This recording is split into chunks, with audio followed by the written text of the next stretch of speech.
Assalamualaikum warahmatullahi wabarakatuh. Telah hadir untuk saudara kami, channel YouTube Sinar Ilmu, membahas segala hal yang menarik untuk dibahas. Channel ini menyajikan informasi, ilmu pengetahuan dan berita dalam kemasan yang menghibur serta dapat diambil hikmah dan manfaat. Istilah desa atau gampong yaitu pembagian wilayah administratif di bawah kecamatan, yang dipimpin kepala desa atau kecik, dan desa merupakan kumpulan dari beberapa unit permukiman kecil yang disebut juga kampung. Kepala desa bisa disebut dengan nama lain kalau di Aceh diistilahkan dengan panggilan Bapak Kecik. Pengertian desa menurut para ahli kependudukan, menurut R. Bintarto desa yaitu perwujudan atau kesatuan sosial, ekonomi, geografi, politik, serta kultural yang ada di suatu daerah dalam hubungan dan pengaruhnya secara timbal balik dengan daerah lain. Namun menurut Revisidik desa adalah suatu wilayah yang memiliki tingkat kepadatan rendah yang dihuni oleh penduduk dengan interaksi sosial yang bersifat homogen, bermata pencaharian di bidang agraris dan juga mampu berinteraksi dengan wilayah lain di sekitarnya. Dan menurut Sutarjo Kartohadikusumo, desa adalah suatu kesatuan hukum yang di dalamnya bertempat tinggal sekelompok masyarakat yang berkuasa mengadakan pemerintahan sendiri. Adapun menurut Landis, desa ialah daerah di mana hubungan pergaulannya ditandai dengan intensitas tinggi dengan jumlah penduduk yang kurang dari 2.500 orang. Namun pengertian desa menurut Undang-Undang Republik Indonesia, menurut Undang-Undang Nomor 6 Tahun 2014, desa ialah kesatuan masyarakat hukum yang mempunyai batas wilayah yang berwenang untuk mengatur dan mengurus urusan pemerintahan, dan kepentingan masyarakat setempat berdasarkan prakarsa masyarakat, hak asal-usul, dan atau hak tradisional yang diakui dan dihormati dalam sistem pemerintahan Negara Kesatuan Republik Indonesia.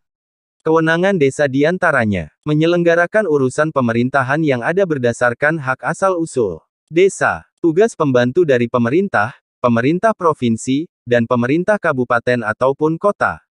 Menyelenggarakan urusan pemerintahan, yang menjadi kewenangan kabupaten atau kota yang diserahkan pengaturannya kepada desa, yaitu urusan pemerintahan yang secara langsung bisa meningkatkan pelayanan masyarakat.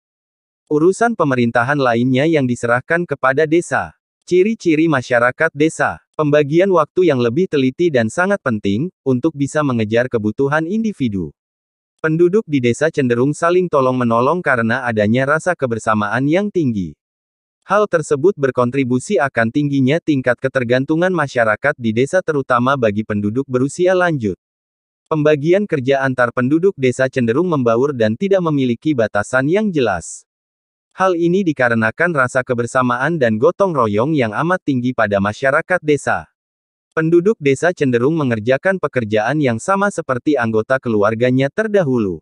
Kehidupan keagamaan di desa lebih kuat jika dibandingkan dengan perkotaan.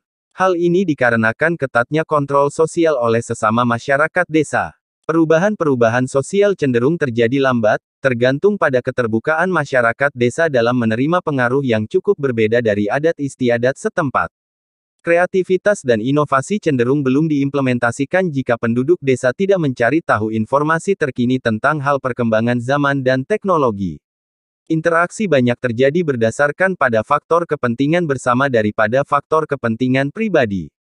Kewenangan desa diantaranya, menyelenggarakan urusan pemerintahan yang ada berdasarkan hak asal-usul desa, tugas pembantu dari pemerintah, pemerintah provinsi, dan pemerintah kabupaten ataupun kota.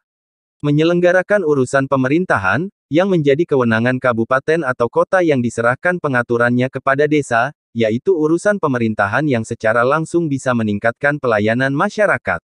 Urusan pemerintahan lainnya yang diserahkan kepada desa. Ciri-ciri masyarakat desa. Pembagian waktu yang lebih teliti dan sangat penting, untuk bisa mengejar kebutuhan individu.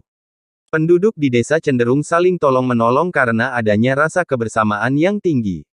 Hal tersebut berkontribusi akan tingginya tingkat ketergantungan masyarakat di desa terutama bagi penduduk berusia lanjut. Pembagian kerja antar penduduk desa cenderung membaur dan tidak memiliki batasan yang jelas. Hal ini dikarenakan rasa kebersamaan dan gotong royong yang amat tinggi pada masyarakat desa. Berhubungan dengan desa atau gampong, tentu jumlahnya bukan hal yang sedikit, tapi banyak sekali. Misalnya wilayah dalam Kecamatan Sakti terdapat 49 desa atau gampong, dan terdiri dari 7 kemukiman dalam Kecamatan Sakti, di antaranya, Mukim Cotmurong, Mukim Bakti, Mukim Mali, Mukim Lepem, Mukim Kandang, dan Mukim Langga. Di bawah kecamatan ada yang namanya Imum Mukim, di bawah Imum Mukim baru kepala desa atau kecik. Demikianlah yang dapat kami sampaikan, semoga bermanfaat buat saudara kami semua. Mohon maaf atas segala kekurangan. Wassalamualaikum warahmatullahi wabarakatuh.